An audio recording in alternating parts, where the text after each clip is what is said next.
And we're back. Welcome, Nick, to episode 3. G'day, Tom. This is out of control. I know. cannot believe what has happened in the last fortnight. I know we have launched our first 2 episodes in the last fortnight or so, and there's been a fantastic response. Thank you so much to the guys over at Greek Reporter for doing a feature article on us. It was fantastic to see, wasn't it, Nick? It was awesome. Really good article that went around the world, and all of a sudden, as soon as it went out, 18 countries people were listening to us sitting here gibbering. Unbelievable. And getting drunk. Yep. It's outstanding. And we just got to do a shout out to some of these people as well. Some I think of the feedback we got. I think so. Have you got a few there? Michelle Phillips was the first one I could see. Yeah. What a legend. She actually went and bought a bottle of Plumati as well. She can't wait for the next one. There was Anastasia Tikas, gave us some good tips on another podcast we could possibly do. Maria Athanasiou. So there was a few. Yep. The biggest boys from Athens said congratulations and keep on going. Yep. They love it as well. But more importantly, 13% of our listeners are from the United States. Wow. It's crazy. We had listeners from Canada, Greece, Germany, United Kingdom, Austria, Poland, Belgium, France. Wow. That wraps up our top 10. Then we had, Finland, Cyprus, our brothers from New Zealand. Yeah, choice, bro. Yeah. Hey, a couple of Kiwis listening to us, eh? And you mentioned before that you were getting messages of people buying, for example, Plomari because we'd spoken about it. I had the same thing. Anthony Tialis as well sent me a message saying, mate, I'm listening here and I've got my Ouzo. He sent me a little photo of the bottle and the and the drink. He's like, mate, this is great, but out. It's working. Yeah, it's working. Oh, definitely. That's what I'm saying. What a week it was. Yeah. What a fortnight it was. We had someone in Turkey listen to us. Latvia, Bulgaria. It was just out of control. It blew me away. Just the amount of support we're getting and the amount of listeners we're getting, and it's all been positive. Yeah. That's all saying, great, keep on going. It's really good stuff what we're saying. I don't know why, but they're loving us. This is great. We really have to give a shout out to the guys over at Mooch and Me, the Mujos family again, for getting behind this podcast and throwing their support behind it. Pete's been fantastic about letting us hold our meetings, our daily meetings over there at Mooch and Me, hasn't he? Yeah, he has. Look, they've been really good, the team at Mooch and Me. Look, I'm still indecisive who makes the better coffee. Is it Kostaki or is it Angelo? I don't know. I think Kostaki may have the edge. Yeah, he does. I don't know. Actually, I didn't say that, Angelo. Look, I think Angelo likes to tell more stories as he makes his coffee. Yep. Kostaki, it looks like he concentrates a bit better. So it may come off for him a bit better. So, but look, they're really good. They're a really good family helping us out, and our sponsors, Meet the Greek as well. Yep. They're opening soon. That the shop is looking really schmick at the moment, and they can't wait to open the doors and get us all in there again. We can't wait to get there either. Our social media as well. If you haven't joined us already at Ouzo Talk on Facebook, that's our handle. Make sure you subscribe. We're going to be posting a bunch of videos on there and a bunch of other content. So again, make sure you look at Ouzo Talk. Fantastic. And look, definitely a shout out to all our listeners out there, especially Ontario. We had a lot from Ontario, Scarborough, Toronto. The list goes on. It does. Even Perth, Western Australia, South Moulton, Devon. We had a lot of listeners out there. Adelaide, Denver, Colorado. The list goes on. Yeah, like you said, Vienna, New Jersey, South Carolina. So any of you guys out there, please send us a shout out or send us some comments, some feedback on what you think. We can't leave out Chicago. Yeah, Chicago. We've got a lot of listeners out there. And New York, Queens, a lot of Greeks out there. Of course. Great Greek community over in Queens, isn't it? It is, and Florida as well. So, the list goes on. So, look, thank you so much for listening in, and we really appreciate it. Tell us what you think. Give us some your feedback as well. We'll definitely tell us what your name is. We might even mention you in the next podcast. Absolutely. So, again, thank you to everyone for jumping on board with us. And as you've all known, if you've listened to us, we've had the drinks down pat for a few weeks. I think it's time we turn our attention to the food. We're throwing another Souvla on the Souvla today, as it were, or another chef talia on the barbie. Look, there's nothing more Greek than getting together around an open flame, cook some meat while having a drink. It's the smell of the charcoal, the fat dripping onto the red-hot embers, the smokiness, the smell of meat and herbs, charring, with a bit of Greek music in the background as well to get you into the mood. You know exactly what I'm talking about. Oh, look, it's in our DNA, Tom. It's our ancestors. Isn't it? We've talked about this for hours and hours of, Yep. trying to perfect the perfect barbecue. Yeah.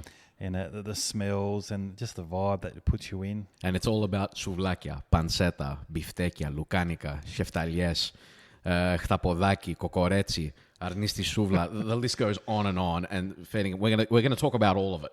It's even more than that, Tom. It's about what type of charcoal you use. How do you Yeah. cook it? What type of souvla do you use? The marinades, How do you marinate basting. it? Yeah, it's every Greek has their own, recipe where they say they got it from their ancestors. But It's also the equipment as well, which is why we've got the guys that we've got in here today. So to help us along with this discussion of international importance, we have the father and son team of barbecue fabricators, Foti and his dad, Pete from Pete Spitz here in Sydney. Welcome, boys. How are we?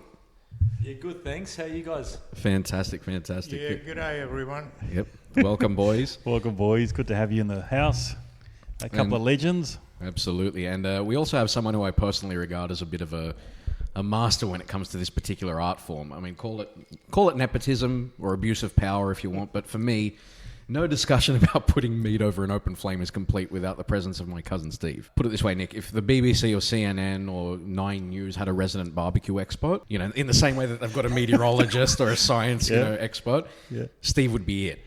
Okay, so you're saying he's going to be on a future podcast. Probably we'll have to bring him in, periodically to talk about Chef Alias and all that sort of, because he's half Cypriot. Steve, mate, welcome, Fellas, thanks for having me on. You know what, listening to you giving me that rap, normally I'm sort of pretty modest, but you know what, I'll take the compliment. I don't mind. Look, I've been listening to your podcast for the last 2 weeks and driving home, going to work, etc., and just having you in the background talking about it. And like I said, it's you mentioned Anthony Salas, who mentioned it's good bareo when you don't have bareo, and I think that's exactly what it is. And I've enjoyed it, so I'm actually really excited to be here and talk about all good things like cooking meat. Yeah, mate. I can't wait to hear your stories, because all I hear was Tom telling me how you cook your barbecue and what you put on your meat, and I think we're going to have a couple of healthy discussions with the people in the house of how we marinate our meat and so forth. But look, love you to have you, mate. And can I ask, Appreciate to be here. have you hit the century yet in barbecues, or how many barbecues have you done in your time? I'd have to have hit the century by now, between It'd be whether more than that. whether it be family gatherings or being invited to people's places. Somehow I end up taking over, even if I didn't want to. Yeah. My wife will give me the talk in the car and say, just sit back, relax, enjoy the night. And then I sort of stand around, and then someone just gives me the tongs and they disappear. So that's just how I am. And Gravitates it to doesn't it. happen by choice. Yeah, well, I noticed you checked out the barbecue we got out there, and you had a bit of a sneaky peek, and I could see you're rubbing your chin, and okay, what's going on? So what do you think, mate? Well, What do you think? you know what? I saw the barbecue out there, and to be honest, as soon as I saw it, I started going a bit closer and having a look and thinking, what is this thing? I've He never can't seen it help before. himself. Yeah. Is this bought from a shop? Is this handmade? And then They've made it, mate. These blokes made it. when I realised that you guys had made it, I was quite impressed. I think on that note, we should probably start the show. So, Nick, do you reckon it's time for us to have a drink? I think so, mate. It's long overdue. Let's do it.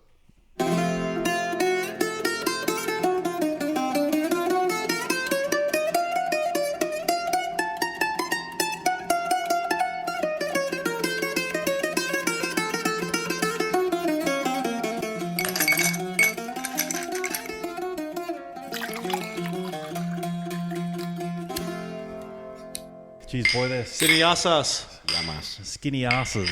Viva Proto! Nick, what are we drinking today? Barbayianni, it says on the bottle. Barbayianni. Yeah. One of the historic ones, isn't it?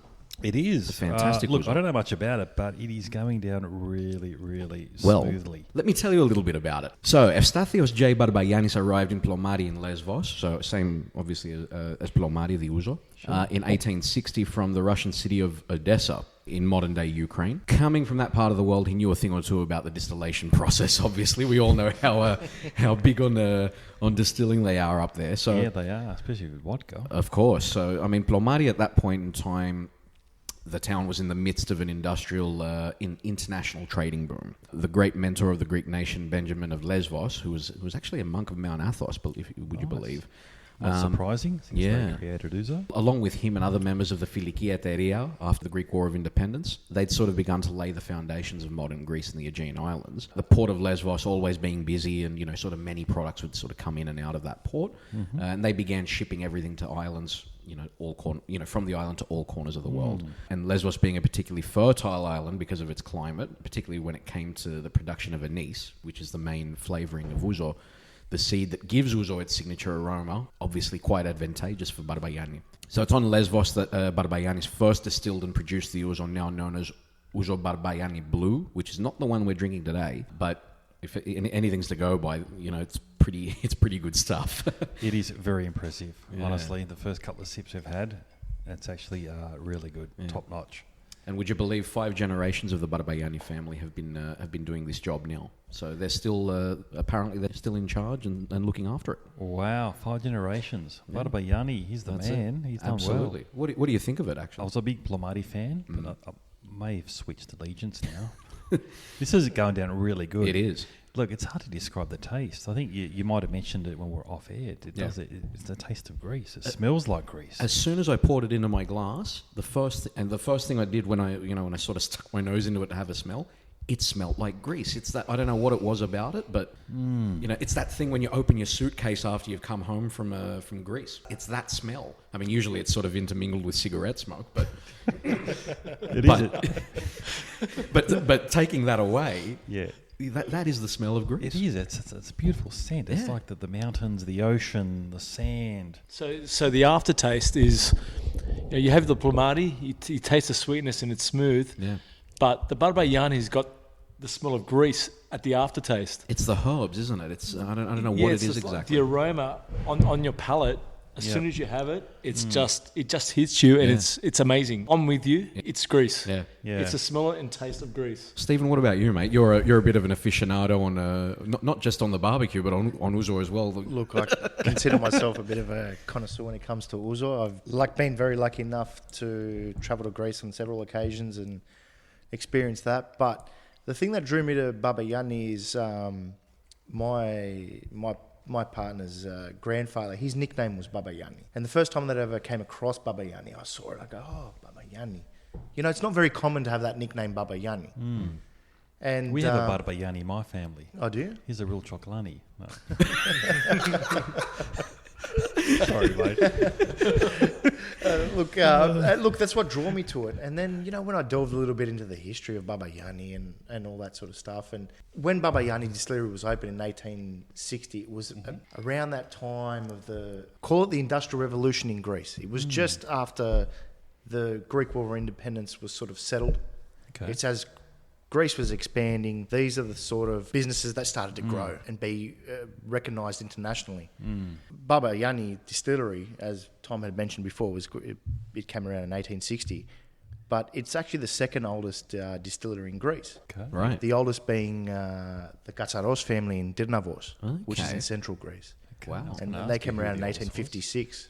What did they produce? Ouzo, Tsipro, and all that sort of stuff. And that's why I brought you, this bottle that I brought. I actually bought you a bottle of Barbayiannis, which is a special edition. The reason it's special edition, tell the listeners what you brought in. We've got 2 bottles here at the moment of Barbayianni. Yeah, so this Barbayianni that I've brought in is actually 150-year anniversary bottle. 2020 was their anniversary bottle. I thought, since it's your birthday year, I'll bring in an anniversary bottle to celebrate. We haven't cracked it just yet. We hit the Barbayianni Green Speaking first. Of birthdays, go on. Sorry. We've already nearly finished the Barbayianni Green, so we're about to crack on with this soon. So I can't wait to try it. Look, Barbayianni is just the next level, I think. Yeah. Plomati was good. It was like was it like a dessert? It's much sweeter, isn't it? Definitely is sweeter, but this is just like it's like a complete ouzo. Yeah. I think. And you're right, it is like you're drinking grease. It's like the sense. Isn't it funny, though, that so many ouzo brands that are doing such great work are all from the same town? What is it about that town? Is it the herbs? Is it the water? I know Barbayianni have actually said that they use water from the mountains there that obviously has like a mineral content in there. That would play some kind of a role. Yeah, but good point. It's unbelievable that there are so many good brands of ouzo that come out of that one town. One island, yeah. Look, it's it might be Lesbos, yeah? What's the town? Yeah, Lesbos. Plomati is the town. The Plomati is the town, okay. So and Lesbos is the island. So they're fertile in volcanic rock, and so that volcanic rock situation gives fertile land. Olives are used for medicinal purposes. So that island has got something special when it comes to Ouzo. Yeah. But what about sharing the knowledge? Great recipes, selling it with your neighbour as opposed to the next island and so forth. There's some islands that have taken that on. Samos has got their own Ouzo. All the different islands have got their own Ouzo. But why is this more popular than the rest? I don't know about popular. Is it popular? I never heard of it before until you mentioned it. I think everyone knows about it. There's a lot of different brands, obviously, of Ouzo that are sort of circulating in Greece. Blomari being one. Obviously, we spoke about Ouzo 12, which is no longer Greek. But there's everyone seems to... have you guys settled on the fact that Ouzo the other guy's not Greek? Or you guys mentioned it in the last podcast. We did mention it. It's been bought out. Credit to their marketing team, the first ones to ship it out. That's all we had, really. But now, in modern times, it's they've expanded now. We've got Barbayianni and Plomari, and we've got these modern types of Ouzos, and we've got so much technology behind. Well, I'll give you a better version. Nick, I'll give you a story, right? So, in 2012, a bunch of my family, I'm sure you got lots of cousins, and basically we group of our cousins and families went over to Kos. We actually had a bit of a reunion over there in 2019, pre-COVID. And we all came out of that trip being Ouzo experts. Yeah. So everyone's Greek's like, an Ouzo expert. Plomari this. But Barbayianni, top of the tree. Yeah. I'm interested to see what this Barbayianni gold is. I can see you salivating. Oh my God. I'm like going... Oh. And having this Barbayianni for the first time since then, the green, it's just been amazing. So, well, it's interesting because every time we go, whenever we sort of sit down to have an Ouzo over there, the standard one that that sort of gets poured all the time is Bilava. Yeah, and then, but the special one, the one that that they're sort of keeping behind the bar, for the special occasion, is going to be the Barbayianni or something along those lines. I think that's what it is. It's the top shelf of Ouzo. Barbayianni is definitely that. Yeah, that's a good call. Look, I was never a big Ouzo fan because of what we mentioned in the previous podcast. But then we decided to name a podcast after it. We did. But I'm a late bloomer with Ouzo. But like I said, Barbayianni, top of the night. But when we used to go to Greece, I never used to try Ouzo. It was always the Heineken or the Amstel. Amstel, and we used to get into the scotches and so forth. But look, later on, the Barbayianni is, and Plomari was my favourite for a while, but Barbayianni, this is the first time I've tried it. It's actually fucking really good shit. I'm actually really looking forward to trying this gold label as well. So I think we're all in agreement on that. We're salivating. I'm salivating. I'm looking at it going, yep, it's closer to me. I'm taking it. Yeah. Well, I think we've spoken enough about the Ouzo. I think we're all in agreement that we really like the Barbayianni, and we're going to crack that bottle probably halfway through, I reckon, or not long from now, really. Yeah, there's only one more round of I think there's not even a round. I think you've just got to finish it off, Nick, and then I think so. The next bottle. What about Pete over there? How are you going there, mate? Yeah, looking good, man. Look, I grew up drinking Acropolis, but it's something new for me. Yeah. You know what, Pete? I agree with you. I think it's a demographic here. I'm actually probably near your age, not your age bracket, but we grew up with Acropolis, Ouzo 12. That's it. That's all we had. Dodecari. And that turned us off, unfortunately. Yeah. It turned me off Ouzo. That's why I always switched to beer and scotches and so forth. Yeah, I've fully gone to Corona at the moment, but this is something with a slice new. of lemon. Returning back to the old days, being overseas. Well, so I think, you know what, look, the importers have improved over the time and getting imported Greek products from alcohol to anything. Yeah. Ruskets. Globalisation. Rye ruskets. Yeah. They're very popular at the moment. Yeah. The accessibility for our generation is massive compared to 30 years ago. And the thing is now, though, as well, being Greeks now that have gone back to Greece, fairly often, you can see the difference between the quality of the products over there and here.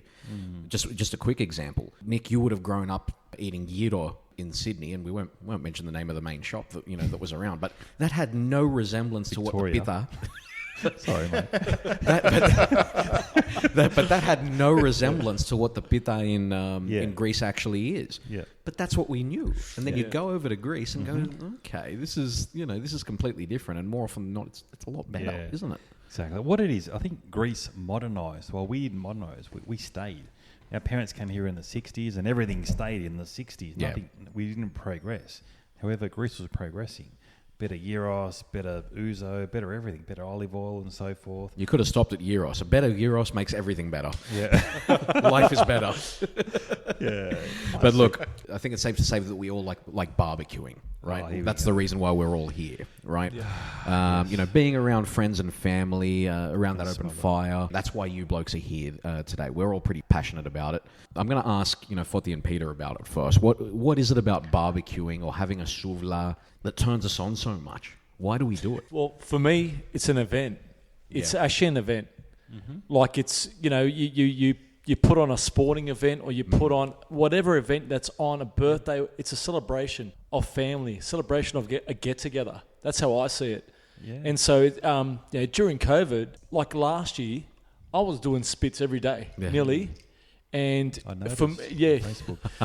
Yeah, I was pretty going hard. I was just trying to cook anything and everything, just bored out of my brain. And what it was, it's we're sitting down with the family, just going, what? It's uniting people. It's uniting people and with food.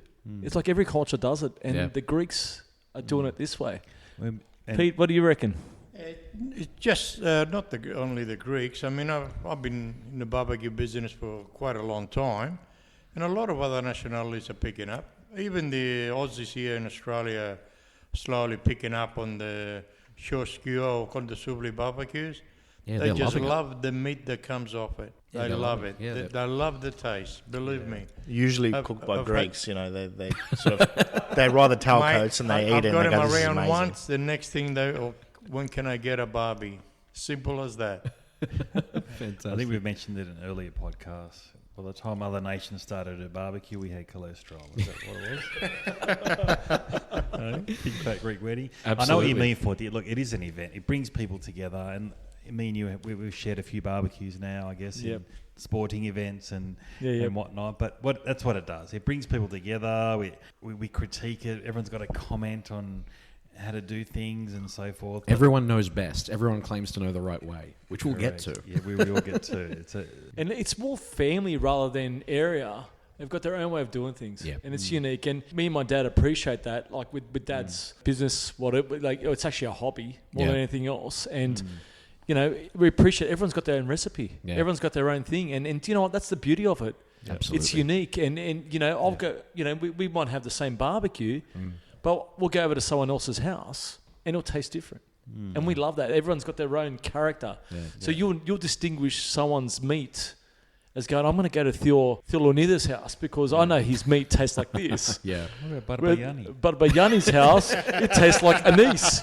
He's just been soaking it in Ouzo all night. So, Theo Nico. Let me tell you. He's a legend, Theo Nico. Made plenty of stories about Theo Nico, I'll tell you. Well, I mean, all of us, it's fair to say, we've spoken about the fact that it's all about family. It's all about bringing people together. And what it comes down to is memories.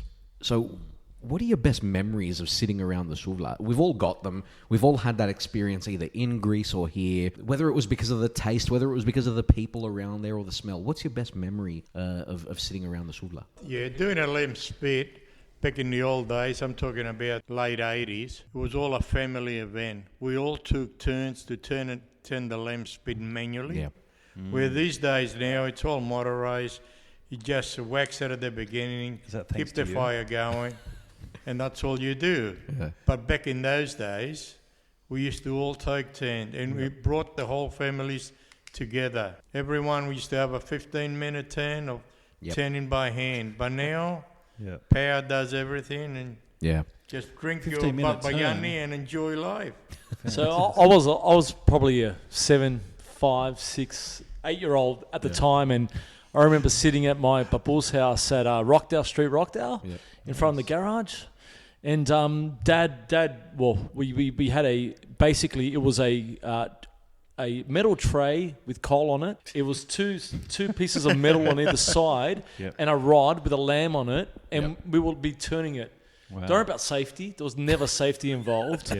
Aeroplanes are flying over above, dumping fuel, but we won't even go into that. And we're all sitting there, and we're having turning it, and it was just an event like, oh, your turn, and like, you know, it was like, oh, and look, the older cousins, they're probably listening to this podcast, but the older cousins used to try and dodge it and get us younger cousins to be turning the wheel there. And is that the Greeks that turn up late to a barbecue? Is that why? Is that how it started? Well, it might be the tradition actually. Like 2 hours, and Dad, like we attest. Even Christmas now, we have it at our Thea's house, and my dad's there at 6 a.m. Yeah, Christmas morning, he's there preparing the lamb for the family, and you know it's a long time. When you do a lamb spit, it takes a very long time to do. Did you have a fanner there? There's always a fanner.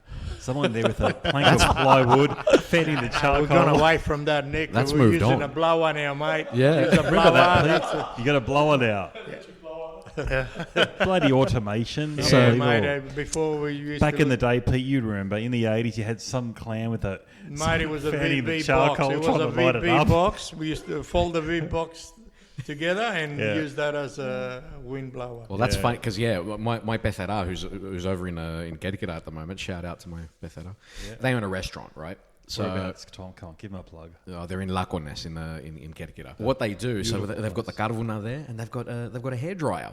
So they get she gets the hairdryer out, and you know fans the coals like that. And we've sort of taken that into our procedure now, haven't we, Steve? I remember my uncles standing around a barbecue with a hairdryer. Right, that's just that's how it was because they were so impatient. They doing their hair? Well, no, they just wanted the government to light a lot quicker. So they were so impatient. They just needed it to happen. Yeah, it's the Greek frustration. Right, I need to put the meat on. Hurry up! I need to put the meat on. Just right. Anyways, the niggas are whinging. Right, but always. Yeah, that's exactly right. They come out, but the men have always eaten. Yes. By the time we've gotten there, because no we question. put lukanika geschäftalier after, and we would just a busy little. We turn up with a fork. Exactly right. Yeah, as the things. You don't even need the fork. You're just going up and ripping bets off. You know, just that's after little 40. pieces. After 40, somehow you get no feeling in your fingers. You rip off the betza with your fingers. Below 40, no, you need a fork. Yeah, that's and exactly and right. half the time you can drop it on the grass and. Is it the 3-second rule? No, There's no second rule. That's why Greeks have dogs as pets. You know, they're just going to hoover the I think we had a 3-second rule for me. If you dropped it on the ground, 3 seconds, it's okay. You pick it up and still eat it. That's if it was after 3 seconds, I don't know. I thought we've got the 5-second rule. We've got a bit of a delay because we appreciate you spend a bit of time cooking it, making after 40. it. After 40 years old, you don't care I think it's a 5-second rule. You know what's beautiful about the things we're talking seconds. about right now? This is just Australian culture that's been ingrained in us, isn't it? Yeah. It is. Yeah, it's a 1-second It rule, is. 2-second rule, 3-second rule, 4-second Yeah, you rule. won't die. You know what? You know what? Just eat it. That's it. It's not that bad. What's 1 or 2 ants? It's all right. A bit of protein. But That's it. You know what? We're talking about earliest memories. I think about in 2014 was the first time I got to go overseas by myself. I spent a lot of time in Cyprus. I met some friends in Greece and all that sort of stuff. Love Cyprus. And my earliest memory that I appreciate the most was when I was in Cyprus and I was staying with my Theo and my Theo. And we had a barbecue one afternoon, just me and my Theo. Yeah. And a few people sort of dropped in. Yeah. They dropped in, they basically a little bit of, Lukanika or something he just put on quickly. And he put on a Kazantzidis record. Ooh, there you go. And we were drinking, because he's a Jack Daniels man. Now, people overseas, for some reason, they love Jack Daniels. I have PTSD. Would love JD. I have PTSD off the back of it. But Jack Daniels is your Achilles heel, isn't it? it is my Achilles heel. JD, And I drink I drink quite a bit. And that was my Achilles heel. Okay. But that was my memory that I appreciate the most. It's only 7 years ago. But it's something that even to this day I think about it and I still get a little bit emotional because we had that one-on-one company that you can't beat. I got to say though, Steve, like just listening to you talk about it, just for context, Steve and I do the family Souvla every Easter and Christmas. I'm appalled that your fondest memory is not with me, mate. Look, I have fond memories since then, but the number one original is just that one connection because you know what? I you get a pass mark. I hadn't seen that Your uncle modern since I was a times, kid. your modern So times. Yeah. I hadn't seen since I was a kid, and it was a special moment that we shared because we always had a bond when I was younger. Yeah, and that's the thing about barbecues. Yeah. Barbecues Good points, can cause a bond between people. Yeah. Right, because you're sitting there, you're watching it, and we did a Souvla that day, right? Yeah. So What there's was on the time Souvla? involved, pork and chicken, because that's what they do to chicken, people, okay. right? Hey, guys, give me a sec. I've got to check on our Koto Souvla at the moment because it might be Go for it. burning Yeah, out. mate, I'll go hand it for over it. to Pete. Just for context, everyone, we haven't actually mentioned this. We're actually having our own barbecue as we're going, and Forty's sort of jumping in and out of the room at the moment to check on it. We've got one of the barbecues that Pete's made, and we've got what have we got on it? I actually got it for my birthday, would you believe? Oh, did you? Yeah, so we got a, again, lamb shoulder. Yeah. So again, that could be debatable what type of lamb you want to use. Ellen, Lamb we just shoulder, got the thumbs up from the chef outside. He said it's all Fantastic. good, mate. thumbs up. Yeah. Yep. Again, I want to ask you because he's spraying it with butter. Really? Yeah. Sorry, Steve, you mentioned chicken before. What type of chicken did you use on the Souvla? Look, what's very popular is they get chicken pieces. So they will So grab a thigh whole fillet? chicken and they will cut it up themselves. Oh, right. They'll eighth it, Yep. and they'll for one rod they'll put 2 chickens on one rod. So Okay. that's just the traditional Kipriako way.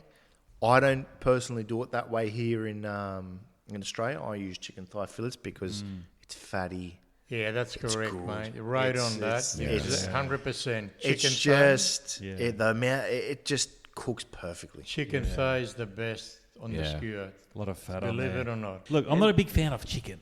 You know, lamb is the only meat for me, unfortunately, on a barbecue. Really? Well, Nick, do you know what? I think you haven't been exposed to the good stuff, I reckon. That's exactly right, Nick.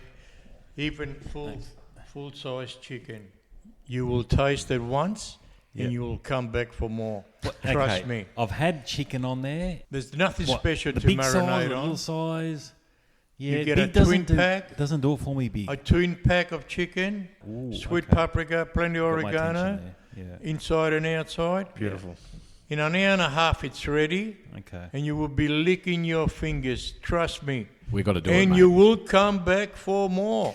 Look, I love the chicken, but look, if you're doing a Gondol Souvla, it's got to be, in my opinion, it's got to be fucking lamb. Here's the thing, though, Nick. Everyone around the world thinks Greeks, and they associate us automatically with lamb. Yes, It's actually bullshit, because if you go over to Greece, Yep. it's all about the pork. it is. It's unbelievable. They don't like the lamb.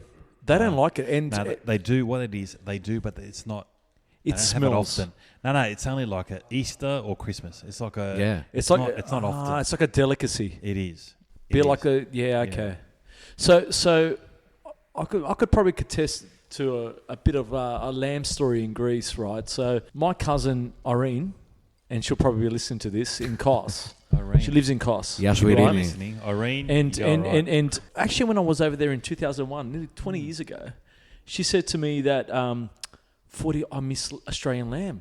Yeah. The lamb he smells. Yeah. It's got You know a what's bad even smell better? to it. New Zealand lamb. So They funny actually buy it over Hey, there. so There you funny go. you say that. Story is right. So my cousin goes, 40. The lamb I eat here is frozen, imported from New Zealand, Yeah, it's true.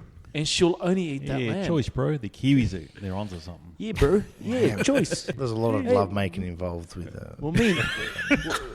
Well, me and Nick have been in New Zealand playing for Greece in New Zealand, haven't we? Yeah, Nick? the Oz tag. Oh, here we go.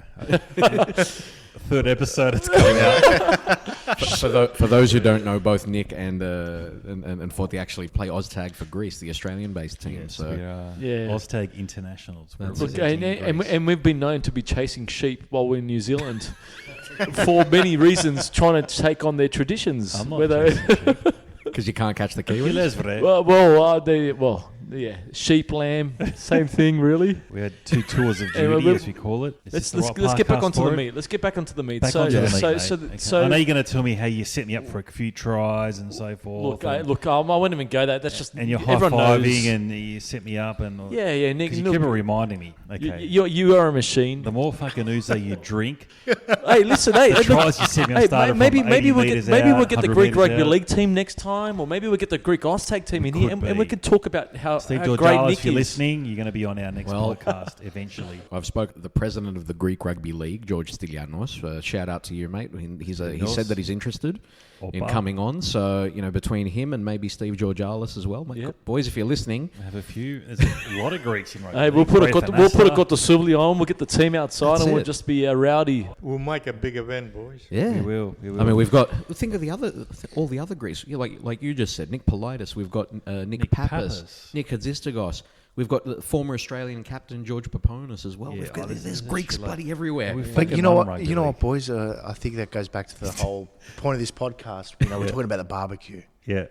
That's what brings us together. The event. Yeah. Look at him bringing it back. He's a pro. Event. You know what? That's what brings us Steve. together. The barbecue. Yep. I bet you twice now. I love you. I love you more. He's got a man. What did you put in that Ouzo? Look, like I said to you guys, I bought this specifically, and maybe it's just a love potion for my friend Nick. We haven't even tried your one yet. We haven't even opened the. We've had the green one. Green I'm worried about guys, Nick, guys. I think we need. I think we need to take a break, wash the glasses, get some fresh ice, and hit this Barbayianni. What do you reckon? Stephen, just get the gold stuff going, mate. Stephen, you've cracked the bottle. I think that was a perfect time to do it. You've poured everyone. Well, we're pouring now. We're all good to go. Everyone's got a little nip of the new Barbayianni, the special edition, celebrating 150 years. Mm-hmm. And you know what, guys? Looking at this Ouzo, it doesn't celebrate 150 years of just Barbayianni. It celebrates 150 years of Greece's introduction to the world. Okay. It was around the same time that Greece started exporting to the rest of the world. Wow. Okay. And I think that's why we should all savour this moment, enjoy it, and I'm going to take a sip. See how it goes. Sydney Yassas. Cheers, boys. Yeah. Wow. That is nice. Ouzo has gone to a new level. That's a 500ml bottle, isn't it? That's a 500ml bottle, and like I said, it's special. Yeah. This thing only comes out periodically, and like I said, it's an anniversary bottle, and I brought this here to celebrate your anniversary. It's your birthday year this year, guys, and hopefully we celebrate many more birthdays to come. In 2 days' time, mate. So Yeah, thank you, mate. There's a huge vote of confidence in this room about the Barbayianni on both those levels. We haven't had the blue one today, which is the standard one, isn't it, Stephen? Yeah, look, the Barbayianni is the standard one. I mean, you were at my house last week. We had a little bit of barbecue. The blue one, right? That's exactly right. What do you think of it? I loved it. Like we said before, Plomati is usually the standard that we're sort of drinking. It's like a staple, is it? Yeah, I think so. So what's it compared to the green one? What's better? The blue is a little bit of a more complex taste, and me and Tom had the opportunity to taste it last week. Yeah, we had a barbecue at my house, and thanks for the invite. we would. Well, sorry, Nick. They had chicken, Nick. So I like specialised company. That's why we didn't invite him. Selected. I love it. And look, it's great, and I do. I always believed that Barbayianni was the top shelf, and I think tonight, seeing your guys' faces when you've taken that little sip. Actually, I think you touched on it, Stephen. It's all about importing. You know, we never had it. We never had access to this in Australia. And by the time we got to Greece, it was we went to beer and so forth. But now that we're getting importing of Barbayianni and Plomati and all this other stuff, it's gone to a new level. Yeah. So like I said, our tolerance for crap is very low nowadays. We want the proper stuff. It's not enough to do the cheap knockoff. You've got to have the proper stuff nawadays. My dad lives in Athens. I had a conversation with him on the phone last Saturday night. And he goes, Yasha Baba. And I said, he goes, what do you want? What do you want me to send you? And you know what? I couldn't think of anything that I can't get here. And that is the benefit of this generation is we've got everything available to us from all the different supermarkets, all the different bottle shops. Whereas and look, my dad's been in Athens for a long time. Yep. He's used to the old way that Greeks here were stranded. We were stranded from the products that we could get our hands on. It's not applicable to us in this generation. We get whatever we want. Well, you just think about the fact, every time we'd go back to Greece, there would always be this thing about we need to go and get 2 boxes of Eon chocolates, yes, or Lacta chocolate, Eon something like chocolate, that. Yes, because you can't, because you couldn't get it here. Yeah. So half your bloody suitcase was filled with this chocolate. Yeah. You don't need to anymore because even Coles has it now, mate. Like literally, like I live in a bottle. Well, the caroten. It's yes, Kmart. Yeah, the caroten. It's a bloody Chemist Warehouse. Yeah. Chemist Warehouse have caroten. Yeah. You know what? In 2014, when I went overseas, my unit guard texted me. Yeah. And she goes, "Can you bring me back 20, 30 bottles of caroten?" Yeah.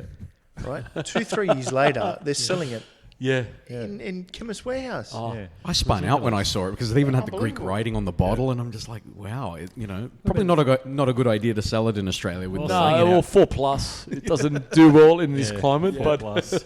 What about the rigani we're talking about? Yeah. My mum used to bring it back. Mate, I just had an amazing batch of Spartan rigani come through. Yeah, They've sealed it in a plastic bag and they've shipped it over. yeah, it's funny because when you go through customs and they've got different, they're searching for things, right? And in 2001, I didn't even know my Thea smuggled, she smuggled honey.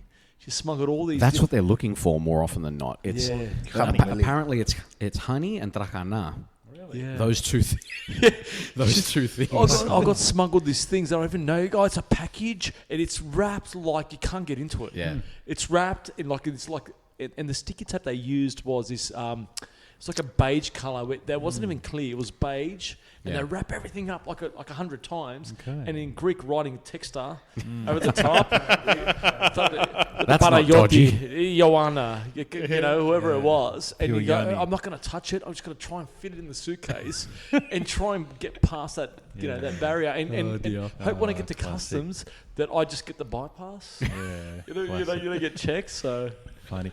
Look, speaking of rigani, how do you marinate? Actually, let's even go back one step further. What's your favourite cut of meat for a barbecue? okay, so the favorite kind of meat, and it depends on what barbecue you cook it on. So we're talking about kotosuli between lamb and pork and chicken, which you don't like, but it's a lamb loin chop cut Lamb to loin 100 chop. mil.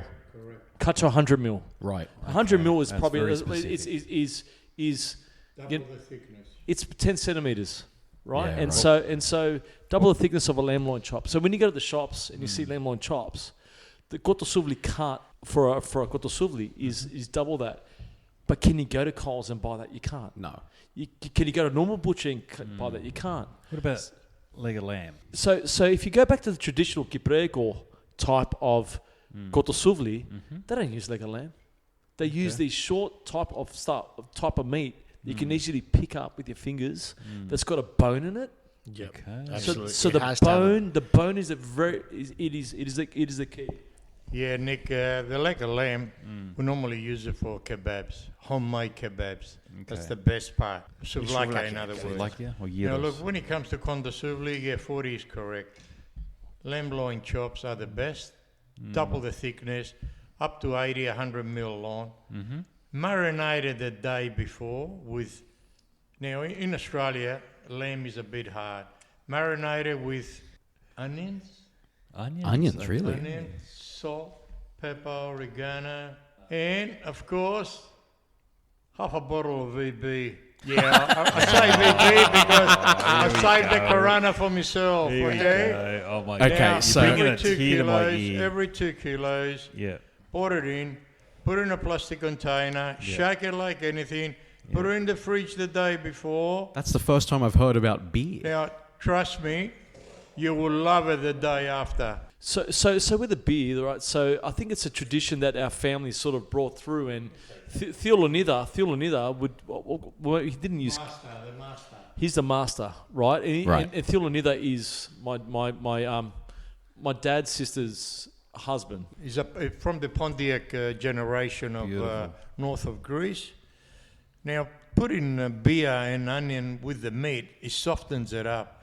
And being in the fridge overnight, it tastes very soft the day after when you cook it. Simple as that. So is that the acidity from the onion, for example? That's sort It's of breaking acidity down from fibers? the onion, but also the beer. Yeah. So there's a bit of that, but it's a combination of both. It balances out. So the beer versus the onion will balance it out, and it creates like a coating over the actual meat itself. And what happens is the beer actually softens the meat through. And try it. You've got no idea. You've got no idea. So the onion and a VB, Victoria bitter. Yeah, half a bottle of VB every 2 kilo, boys. So don't waste the beer. Okay.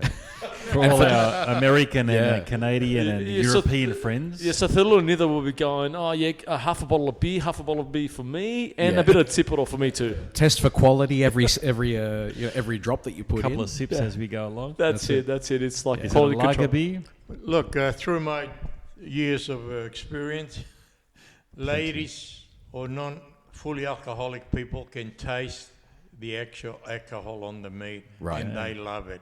Even non-lamb lovers. Interesting. That's a very different take on what we're used to, isn't it? Isn't it, Nick, Stephen? And I can see Steve sort of pucking his lips. And Look, I think you're quite impressed with that. Look, my barbecuing experience comes from Cyprus. Now, in Cyprus, they're very specialised in the way they do souvla. They'll put pork shoulder. Pork shoulder directly onto the souvla without any marinade whatsoever. And that's what we're using today, isn't it, Nick? And they put salt, they put lemon. Okay. Now, I've seen that from the finished product, once it comes off, is absolutely amazing. Okay. So they cut it into pieces like... Is it cut into, like 100 mil pieces, or is it? It's roughly about that. About 100 mil is the rough amount. So from a separate perspective, if I sin, because the barbecue we've got running at the moment, it is lamb shoulder, which is my favourite cut of meat. Yes. Lamb shoulder is the best on souvla. But there is a lot of fat on there. I actually do not cut the fat out, Nick. The part of the fat is actually part of the journey. It's the flavour. It makes it moist. Too much of it. No, I It'll render out. I don't agree. I do not agree. And do you know what the funny thing is? Like, I'm actually married to an Italian, and they make, where my wife's from, region in Italy, they eat lamb. Yep. They actually eat sheep, and they make souvlaka style cuts of basically it's like mini souvlaka out of sheep. Yeah, and the fat is actually the best content of it. Yeah, so you can't cut it out, Nick. And you've got to cut a little bit of it. You've got to take advantage. Lamb is traditionally fat anyway. It's not good for your cholesterol. But anyway, well, we're going to get on to ever that. worried you, Nick? I don't know. As Steve said, with the pork, lamb is the best for souvla. Yeah. But when I've been overseas a couple of times, pork was the best. Yeah. It just absolutely in amazing. Europe or Greece or whatever. What pork? Mate, it was pork chops, pork strips. It just was beautiful. But we're here in Australia, it's not the same. Yeah. And I think we can attest to what you mentioned earlier, was that the different Australian pork is different from European pork. 100% it is. Yeah. And that's why I mentioned the pork shoulder over there. Yep. Now, I've tried to do the pork shoulder exactly the same way as my theos have done overseas, and it doesn't work out. And the reason is because the animal is different. Yeah. The way it's brought up 100%. Here. And people don't realise that. Exactly. People don't realise that. The way the animal is brought up makes a big difference. Okay. And that's why here in Australia... Just elaborate. What do you mean by that? It's what it eats. You know what? Look, we pay a top dollar here for organic meat. Mm-hmm. Now, overseas, organic meat is the norm. Mm-hmm. And pork shoulder over there, it's organic. Mm-hmm. It's chopped up the same way as it would be here, but it tastes differently. Doesn't need much. Bit of lemon, bit of salt.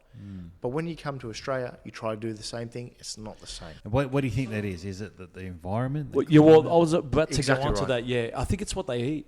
So it's what they eat. Exactly right. And the animal itself has got a different texture and growth and different genetic composition. I think it's particularly pronounced in the lamb and the goat. I can only speak from Corfu's perspective. Mm-hmm. So just around the corner from my wife's village, for example, there's a monastery that rears its own lamb and goat and whatnot. That particular lamb and goat, you can taste the gaminess in it, and part of it is the fact that it's sort of grazing on wild oregano by itself, whatever they can sort of forage. They're not particularly fat. They look to be quite lean. But as soon as you put them on the souvla, it's absolutely unbelievable. It's a bit like having wild boar here as well. like any wild sort of pig, and we're trying to get through this. This Barbayianni, sorry. We're pouring another That's round. blasphemy. Sorry. This is the real Ouzo talking. No, look, you got it right. It is from Plumati, so you got to give it halfway there. Yeah, that's right. Barbayianni gold. But yeah, it's interesting. Like even going through Italy, and trying the pork there, it's totally different than it is in Australia. Yeah, So Australia's a lot more fatty. And the bacon's probably better here because of the fatness. The sheep are a lot lazier around here? Well, the pigs are. I think the sheep are actually well fed here.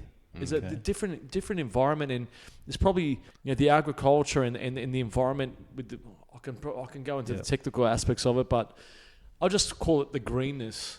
You look at Australia versus the arid type environment that you got in Europe, and you look at lamb trying to eat that, and then you're going to have a different cut, different type of meat, taste, everything. So so we all agree the lamb shoulder's number one. For the Cotto Souvla that we're talking about here. So Cotto Souvla, and just cooking in general, if you want to make souvlaki, leg of lamb is traditional. Souvlaki is it's less backstrap. Depends, okay? So there's different cuts. So there's probably 3 different cuts. Leg of lamb is what we would make because it's the cheapest cut. Then you got the shoulder, which is the next cut. Then backstrap is $54 a kilo. Yeah, that's the. And you go to souvlaki sticks.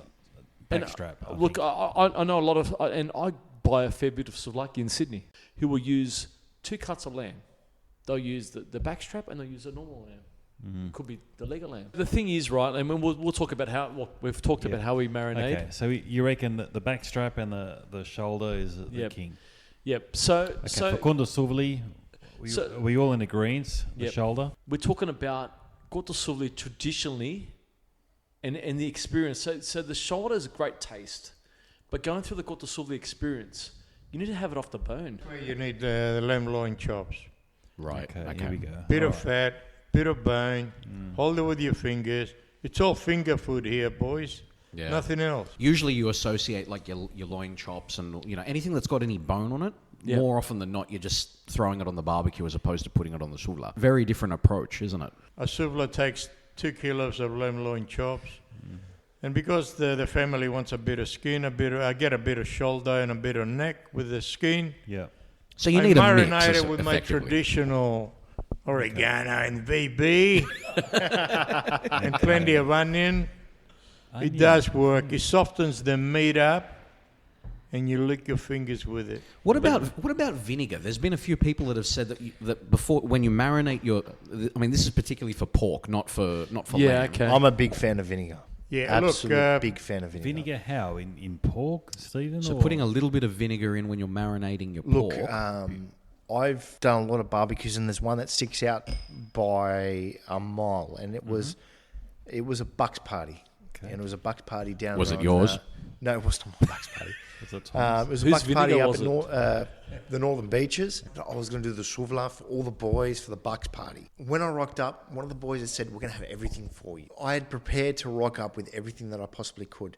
I had ladhi, medigani, salt, pepper, all that sort of stuff. Okay, yeah. We'll get to now, ingredients. When I rocked up, go on, yeah. The only 2 things I had, vinegar and oregano. Okay. But red wine vinegar is a different taste. Where was the oregano from? And salt. So what I did is about 2 hours before I put pork neck, I put the pork neck on the barbecue. I marinated it in just purely red wine vinegar because it's good just to soften the meat. Red wine vinegar, white wine vinegar softens the meat. I marinated in that and then just salted it and finished it with oregano. Now, I've done a lot of barbecues before. Of course. And compliments that I had off the back of that barbecue were on another planet. I do rate vinegar used in Cotto Souvla recipes. Hang on, but you use red wine vinegar. Okay. Yes. Now, is there alcohol in that? What about lemon? No, there isn't any lemon alcohol. in it. Isn't lemon very acidic? I'm Look, a big fan of lemon. I mean, no, Tom lemon had is- healthy lemon is- discussions about. Lemon is No, we've argued. We've argued about this. Lemon is traditionally known to what it does is as soon as the meat absorbs it, it tightens up. Yeah. And when it tightens to up, cook it. it's too tough. Tough, yeah. Right? So this is Lemon something is that good you to boys probably Lemon know is more good to about. finish the meat. Finish the meat, give it that flavour. Yeah, you know, with a bit of olive oil, oregano. And the good thing about lemon too is if you salt the barbecue too much, chuck a bit of lemon, and what it does is it balances that flavour out. All right, so let's break it down again. Yep. So Gondor Souvla, we've agreed it's lamb shoulder. Is that what it is? Deboned. You guys are saying boned. We're saying boned. Boned, definitely boned. We're Definitely saying boned, lamb boned, pork boned, and the latest Pork thing, boned. pork Okay. bone. So we talked about the cut that is got shoulder Yeah. And a bit of skin. and a bit of Okay. crackling. There's crackling on it. Okay, so you've got this flavour that's combined, and Supreme Souvlaki do it. Yeah, They actually have that. And the one thing that's come, it's a very common theme. We talked about chicken thigh. We talk about it, but what happens is the best thigh we've had, and my dad would attest to it, is boned. Yeah, right. Okay. So instead of getting the thigh fillets, Okay. you get the thigh Cutlets.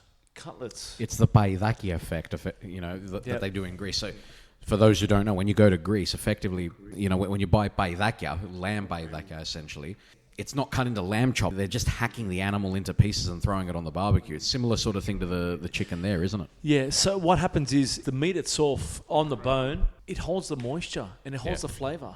Okay. So there's something about the bone Yeah. in relation to flavour. Okay, so going on from the Gondor Souvla, Okay. Yep. let's move on to spit roasting a whole animal. So let's start with Aranisti Souvla, or lamb on the spit. So lots of controversy around how the right way to do this is. The purists in Greece, like my Bethero, for example, and most of my family and friends in Corfu, who are pretty militant about this, and the vast majority work in the restaurant industry, they were absolutely horrified by the array of stuff that we actually put on our lamb here. It's not uncommon for all of us to put things like oregano, rosemary, lemon, garlic, all sorts of things on our lamb here, including olive oil, might I add, to which they saw that and they were just like, what the hell are you guys doing? Right? So these are all ingredients that are strongly associated with the Greek, with Greek cooking. Yep. So it was a complete shock to me, even around a decade ago, when they sort of turned their nose up to that. The very serious instructions that I've been given are the following: it's only salt and pepper. This is Farinisti Souvla, right? Yep. Only salt and pepper. Use caul fat to baste it. You're putting that on the end of a stick and sort of rubbing it over the top of that, and then oregano, which even I was thinking that's something that you would do generally. Yep. You're only putting that on after you've actually butchered it, ready to serve, and lado lemono right at the end. Yes. Now, that's the purists. Those are the people, in Greece who are doing it that way. Very simple stuff. Is there some merit to that approach? Yes. Because everyone's got very strong views on this. And so the reason why I raise the fat issue is because fat is served in different contents. So butter is fat, right? And the salt and pepper, what you talked about, is what my dad would marinate the whole lamb in. Yeah. And then he'll throw butter. And the way he rubs it is like the way you'll see, what was it, Demi Moore in The Ghost, rubbing, just trying to make clay. What a great And Dad's analogy. rubbing the lamb the same way. It's a very sensual It massage is. analogy. 100%. You like Demi Moore, do you, Pete? Also get a few garlic and pierce the meat part and force the garlic in there. Through my experience, I've been cooking lamb since I was 16 years old. I've learned later on in life that we never stitch the lamb up. Oh, really? Never stitch it up. Yeah. And it gets cooked a lot better. Thank you, Steve. There you go. Because agree with a lot of Thumbs Greeks up with back in the Steve. old days, we used to stitch it up, throw potatoes in there, enjoy onion, enjoy the kidneys and so on. But what the lamb was actually doing was boiling. Yeah. Boiling, it was taking a lot longer to cook. Now leaving it open. And the other thing, what I recommend to my customers, that they always wax it, never let it dry. With a brush of margarine or these days a can of olive oil spray. Because that's interesting, because in Greece they would look at that and say, that's insane. You're putting oil on lamb. The animal's already fatty. So it's a very different approach, isn't it? Goes back to what I said earlier. It's the quality of the meat. In Steve. Greece, meat traditionally is organic. Right, we pay top dollar for organic here in Australia, and when we get a whole lamb for Easter and Christmas and all that sort of stuff, it's been bred and produced in a certain way purely for profit production. It's not produced for taste. It's not organic. And we pay top dollar for organic. Overseas, it's different. And I think that's why here in Australia, we have to baste it with all those different things because we've always got to mask the artificial grains that they feed the animal. Yeah, great point. And stuff like that. So, I love it. look, here in Australia, feeding the lamb while it's cooking with lemon, oregano, garlic, salt, pepper, and all that sort of stuff, I think it's appropriate. Yeah. In Greece, I wouldn't do that. Why? Because the lamb is different. Okay. It's a different type of lamb. I love what you're saying. It makes so much sense. Anything you eat, like for example, I remember I was in a certain country, Southeast Asia, we eat fish, for example. Yeah. They pasted it so much with crap, so much flavour, so much herbs and spices. And what it was, end of the day, it was masking what the fish, the quality was that crap. They masked it with herbs and spices and stuff to make it taste good. And again, what you're saying, Steve, is you don't need to mask the green. Yeah, the that's lamb. a same with fantastic fish point. over there too, though. Like, well, our fish are good here as well, but you know, like But in even Greece, Look, we're any animal. We're very lucky in Australia. Our Yeah. fish is we've our got seafood's quality of great. and I think that's another podcast. I reckon fish. Probably. Absolutely. Yeah, I think someone's seafood octopus needs as to be on well. the I think menu. we can have a podcast on octopus cooking. Yeah. So the lamb souvla we can attest to, and even tonight's got the souvla that we're doing. Nick cut the fat off. The first thing I looked at is going, this thing is getting dry. Did you slap your forehead? Oh my god! Oh yeah, because I got no hair. My forehead goes forever because I got no hair. You're bald. Right? And I slapped everything. I go, Nick, go get me some butter, whatever Okay. you've got. And he brought me a block out. Can I say, Forty? I've Yeah. cooked this so many times, and honestly, my kids do my head in. Yep. We call it tsingy. I don't know if you guys call it tsingy. Tsingy. It's like fat. Is We're from Ibero. We call it tsingy. There's so much fat in it. Your kids are athletes. But next time when you got old people who, like, especially Who don't care about cholesterol. getting cholesterol and who actually care about taste because the way you should probably cook But it. there's another fat on there. Here we go. Come on, Talking Pete. about cholesterol, I do take my tablet before coming here. You did. It's okay by me. Your marinade's great. You just got to keep a bit of fat on it just to keep the moisture. There is fat. Lamb is naturally fat. That's the thing. But most of it renders out, doesn't it? Like does. it comes out and sort of It- hits the it- carvana it does. underneath. Not when, So- not so- when it's a rotisserie. That's my argument. So the thing is, Rotisserie. Sorry for to Yeah. cut you off, but when it rotates, the fat stays in there. It's like a circular motion. Does it? A little bit comes out. It doesn't. A little bit comes I out. don't agree. See, this is what we love. This is the whole point. Everyone, It's controversial. everyone's got their own way to Rotisserie, do yes. this. It makes a difference. So vertical way, it drops off. Vertical though. Where do you see a Yeah, vertical? vertical. cook? The bottom of the gyros, that's all the fat is. The top of isn't. When you do a rotisserie, the fat does drop off. It does. That's why you need to keep the fat in there. Again, I'm trying to correct myself.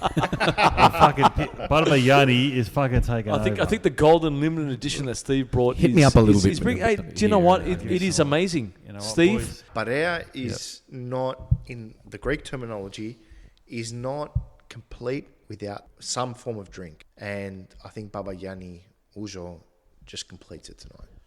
What do you reckon? Steve, honestly, 40, get in the queue. Can we I've gotta marinate say, some I've meat got to in it? say, hey, Steve, I love Steve. Can we marinate some meat in some ouzo and let's put let's it on? try it. Look, guys, look, I think, why not? I'm experimental. Let's try it. I'm happy to. Why not? I'm happy to do it. 40, how's your condutuli going out there? It's going fine. It's heat is coming down because I don't need a thermometer. I know that spit. Okay. So maybe we can. Is that because of the way you peel it off? No. If you it's the touch way- it, not too hot. it's all about- if it's you're all about- peeling it off, it's not too It's hot. about the heat. It's about the heat and, Well, that's- and about that spit Yeah. that we've got out Okay. there. So Well, let's talk about that spit. The reason why you guys are in here today, obviously, is because you guys build these things. How did you get into, or why did you get into actually making these things? So I'm not going to say anymore. I'll hand it over to my dad, and I can compliment what he says, but it's all up to him. And do you know what? Dad's been here since 1964, Right. 65, Okay. and he's a massive Dragon supporter, I love the dragon. and we all know it. I think it's time to hand the mic over. Pete, over to you. You know, I came here as a 10.5-year-old in 1965. As soon as I was 16, 17, I got a job in a job shop. Job shop gets quotes on items and they start off. Now, a sheet metal place. And in 1994, I was working for building the first beef eater barbecue, would you believe? Is that right? Beef eater, number Beef 2 in eater. Australia. Okay. Until 2015 when Electrolux bought them out and they went fully to China. Right. Now in 1994, the factory I was in down in Ramsgate, off Rocky Point Road, gentleman walked in. Is that where they were, at Ramsgate? Is that right? Yeah, that's correct. Yeah, Production Avenue, Ramsgate, matter of fact. Okay, down there. Oh, it's Now, Park. a gentleman walked in, cook on barbecue galore barbecue, and what he told us, me and the manager, that see this barbecue, make it look different. I'm gonna start my own company, Right. and that's how Beef Eater Barbecue started. That's in 1994. At that time, we only had 7 employees, and within a month, we doubled that. The actual premises was too small, so we moved on to Chester Hill. We bought the adjoining company. Been in Australia, we're talking about gas barbecue. Yep. Yeah, through the years, the company had me make a lamb spit. Matter of fact, I made 2 for the company, just for the showroom. From Chester Hill, we moved to Birmingham Avenue, a little bit further down, to a bigger premises. Until 2014, we were fully making barbecues. We were number 2 in Australia. But in 2014, he decided to sell the company. Right. And that's when I started making my own barbecues, charcoal barbecues that is, as Pete Spitz. Tell us a little bit about what Pete Spitz actually does. Obviously, you were inspired by the work you were doing at Beefeater, and obviously there was an opportunity there for you to work on producing charcoal barbecues. Yeah, well, look, I decided to make my own product and live comfortably, work at my own time. I do have a couple of butcher shops advertising Pete Spitz charcoal barbies or lamb Souvla, and that's how I make a living these days, you know. Fantastic. I want to sort of jump in here. So Dad is trade-wise a sheet metal worker, so he knows to make things out of metal. Pre the Beefeater side, he was helping family and friends. I want this, so he was sort of building up to this part of it. And 43. How many years were you at Beefeater? 43 years, and do you know what? Like he was a company man, Right. and he just went, you know what? I'll go out on my own and just whatever it is. I just want to keep an interest in this. Sheet metal worker, engineers, they want to keep working, and retirement isn't really. You don't want to just stop. You can't stop. Okay. Yeah. So Dad hasn't stopped, and do you know what? He's having fun. He's enjoying what he's doing, and he's really passionate about it. I mean, the really interesting thing is that, okay, for you, Peter, you're a sheet metal worker. You're making a lot of these barbecues from scratch. Obviously, we'll tell everyone where they can find you online and all that sort of thing. But you talk about other companies like Weber, for example. I mean, Weber were taking things like the buoy from the water, markers in the water to build their signature kettlebell barbecue. You're making these things from scratch. These are designs that you've come up with based purely that are optimized for charcoal barbecues. Where do the ideas come from, and what is inspiring you to continue going with it? Look, the ideas came from Newtown, would you believe, here in New South Wales, Sydney. Wow. Now, there were charcoal barbecues invented back then, brought over from overseas or Cyprus or whatever. And they were made out of galvanized, and galvanized metal does not last long. And that's where I started copying the actual galvanized product and making it fully stainless at any angle that the customer wanted. I do have my own sizes and models, fully stainless, 304 stainless steel with casters or non-casters, fixed legs or removable legs with a charcoal barbecue, stainless or non-stainless.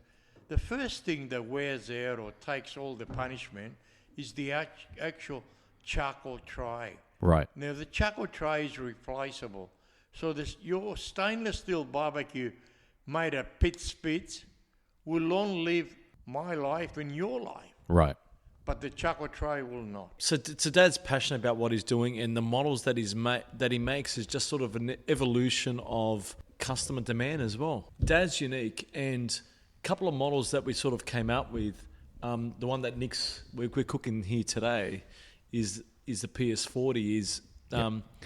We've sort of promoted that on Instagram a bit, and the Australians have taken it up. Yeah, and it's interesting because that's like a hexagonal type of pit almost. What made you think the hexagon shape is the right thing to go with? We're talking Koto Souvla. So Koto Souvla is a short skewer. What happened was, basically told my dad about 3-4 years ago, I said, look, I want to be able to cook a lamb like a lamb spit flavour. I want it to be a lamb spit, but for 3 people. And so he made that hexagonal shape into 700 mil by 400. Yeah. And removable legs, removable hood, so you can cook it like a traditional Cyprian grill. And it's got the one Koto Souvla on it. And basically what's happened out of it, it holds the heat. It holds the heat like it is. So, and so what happened was, when we were advertising on Instagram, all the Aussies, we were getting hits from Lithgow up in the mountains, wanting to use it for camping. Yep. So all of a sudden we've got and the best part about it is, Dad, if you look at Pete Spitz, Dad's finishes are raw. You know, they're not shiny. Yeah. Being in Australia, we're a multicultural society. Yeah. We do accommodate all nationalities, not just the Lebanese or Greek or Cyprians. I do make a Portuguese version, which is basket with chicken, up to 12 chickens, a small piglet, or a normal charcoal barbecue. Right. Now, that's all operated by a lamb speed motor, because there's a lot more kilos involved. Right. Where the actual short skewer is only a 30 kilo motor on it, you know. I mean, that's a fantastic story around how you guys have started this business, and obviously, you know, we're reaping the benefits of of all of your good work. Obviously, we've got the Koto Souvla, you know, running today. Definitely. The only thing we haven't talked about are karvuna, coal, or even the wood that, you know, for the lay people. There's so many different types of things that you can use. You can use a combination of heat beads. You could use, you know, the lump charcoal that you know that you can buy obviously at the better barbecue stores at the moment. Foti, what is the best combination in your opinion, or is it a combination? Is it one product that you need to use? Everyone talks about, can I use Jiffy starters, wood, or look, wood chips to start off the fire, or metho, or whatever what it is, right? So at the end of the day, as long as that fuel burns out before you put the meat on it, okay, so you can use Jiffy starters. You don't want to taste the fuel. Yeah. Okay, so you could put metho on there, but I personally never put metho on it because God knows how long it takes. That's old school. You know, our Papu was putting terps on there.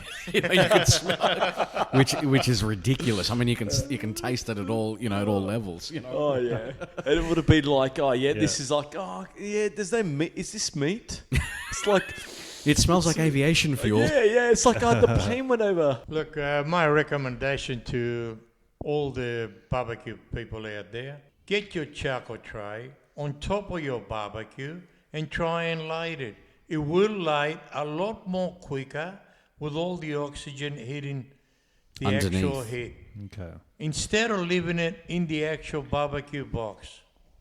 That's an interesting point. So a lot of people that I've seen in Greece actually start the fire in a separate location, like on a la marina, you know, like some sort of galvanized steel, and then they actually input the karvuna as needed into the barbecue. Is that something you guys would say? That is common sense. Yeah. So the common sense part is that you've got a natural airflow through it. That's what promotes the fire. Yeah. That's what promotes the heat. So what you're saying, you're modernising Foti. So back in the day, you'd have the person behind grabbing a bit of cardboard and trying to flame those charcoals to create the heat. So what happens is the jiffies or the ignition stops. Right. Okay, it burns out. So what happens is the charcoal ignites. So you got heat in the charcoal, and the charcoal is just naturally just igniting. So charcoal on charcoal will ignite itself. To accelerate that is air and ventilation. Got it. So you can use cardboard. Yeah. But what I've done in cheating, you get a blower. Dad uses the oxy bottle. There you go. And also the butane, the camping ones. And you can use the butane to start off with. Yep. I can never get it right because I burn the nozzle. It's plastic. Dad will get it right, but I will burn it and you'll ignite the thing. It's like, so I figured out the best way to do it. And the thing is, with a hair blower, you talked about the hair blower, Stephen, earlier. But you got no hair, Forty. Well, I've got a hair, and I don't have a hair blower. That's why he uses it on the barbecue. Yeah, and I've got hedges, so I blow the leaves off. Right, but I've got a blower that blows that, and so what happens with the blower? About half an hour in or an hour in, and Nick, you saw tonight how I added extra coal into it. Yeah. Okay, so what happens I is questioned it. So adding, we got the meat on the spit turning, and you're adding raw coals on there. So there's a theory that where you add raw coal, if they're not burning, it adds some sort of chemical into the meat. It depends on what you use. Okay. Charcoal, right? So the way I had it before, I had the kettle. Yep. Charcoals were nice and burning, they're flaming, put it in, then you put the meat on, and it's just the heat. If you use that lump charcoal to sort of feed what's already there, they light a lot quicker, number one. Yep. Absolutely. Stephen and I have done this a number of times. If you add a normal heat bead into that's going to take a lot longer to come up to temperature. It's going to take a lot longer for it to, to actually make any effect. I think what we're saying is it's got to be illuminated. It's got to be heated before you put the meat on there. If you're putting coals that hasn't been heated yet, I don't know. There's a theory behind that. Well, look, when we're talking about lump wood, that's a different kettle of fish. Right. Heat beads are a compressed type of wood. As you're cooking, and I saw your heat beads, they had a grey char around it, and they were illuminated, but they had a grey char, and I went, these are probably going to last another 20 minutes, 30 minutes. Okay. And I thought, let's throw a bit more on there, and because of the barbecue type we're using, I know, and Dad said it earlier, 40 knows how to use that barbecue, is if I keep the heat in there and throw the charcoal on there, it will retain the heat. The listeners are probably thinking, well, I don't have a hood. How do I deal with this? If you're using heat beads, which a lot of people are going to be using out there, as soon as you see the char on there, throw some more on there. Yeah. If you think it's only been there for half an hour and you've got to cook longer, throw some more on there because it will ignite itself and it will just take over. Yeah. What about the wood? We threw in cherry pieces of wood on there. That wood that you used, use in smokers. For Greeks, we're not going to use that. Okay? It's Greeks, funny, isn't it? Greeks don't really do that, do they? We don't smoke, do we? Look, the only comment I want to add to that sort of stuff is now I've smoked a lot of stuff, which is not really traditional. What kind of smoke?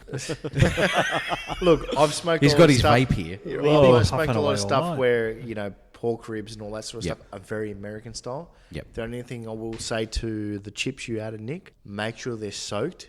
Because what happens is if you throw them on to really hot charcoal, they'll ignite, cause a lot of flames, cause a lot of smokes. Okay. So soak them maybe for a few hours in red wine, or even in vinegar or anything like that. So what's the point of that?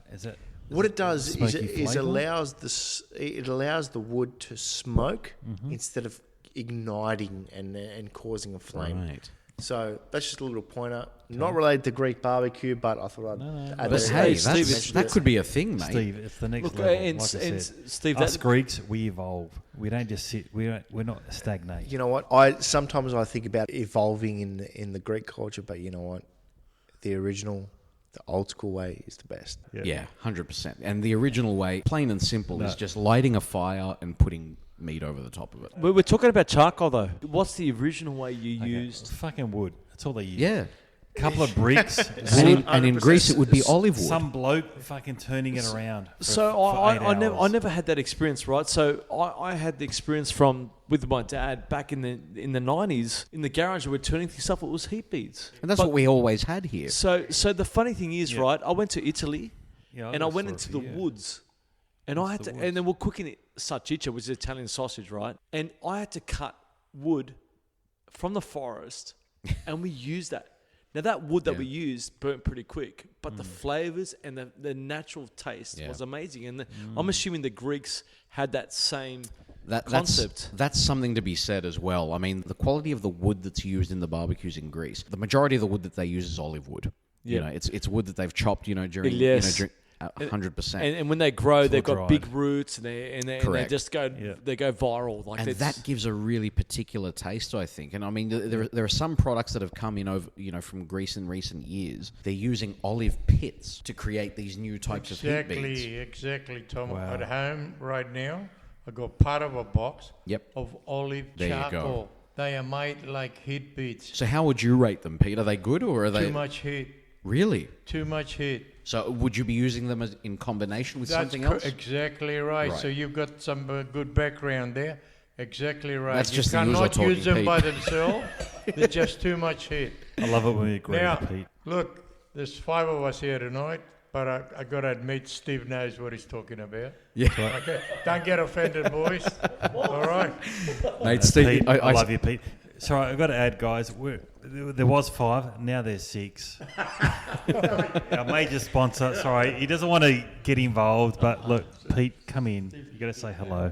Say hello to everyone. Hello, everybody. Well, I've just walked into all this, and I can see the boys are already well and truly into it.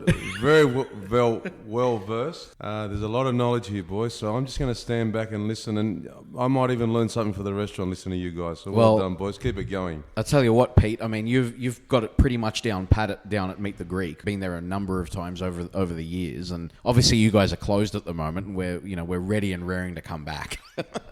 So open the joint up. True, we are closed at the moment. We'll be opening soon, but having it down pat is, I don't know if I agree with it. 100%. It's really a work of art called the Souvla. Right. Again, I've just walked in, met some of the boys here, and I'm listening to them talk for 3-4 minutes, and they are absolutely right. It seems like there's a lifetime of knowledge here, and they're working on it, and they're giving ideas, and they've heard stories throughout history and throughout restaurants, other parts of the world called the Souvla. Yeah. It's actually not easy. And from a restaurant point of view, it's actually very hard to promote and push out that called the Souvla throughout the night. Yeah. It's often something that men, families, households work on and get it right, and everyone comes at the right time. Yep. Off the called the Souvla, off the rotisserie, and serves it, and it's fantastic. Yeah. In a restaurant scenario, I want to eat it at 5:30. My cousin wants to eat it at 10:30. A family wants to eat it at 7:30.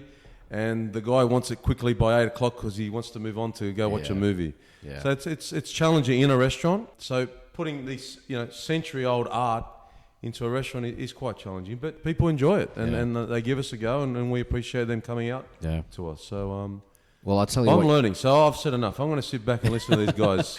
Well, I actually think that's a good place to wrap it up. I think what we can all get out of that comment is that there's actually no right or wrong way to do this.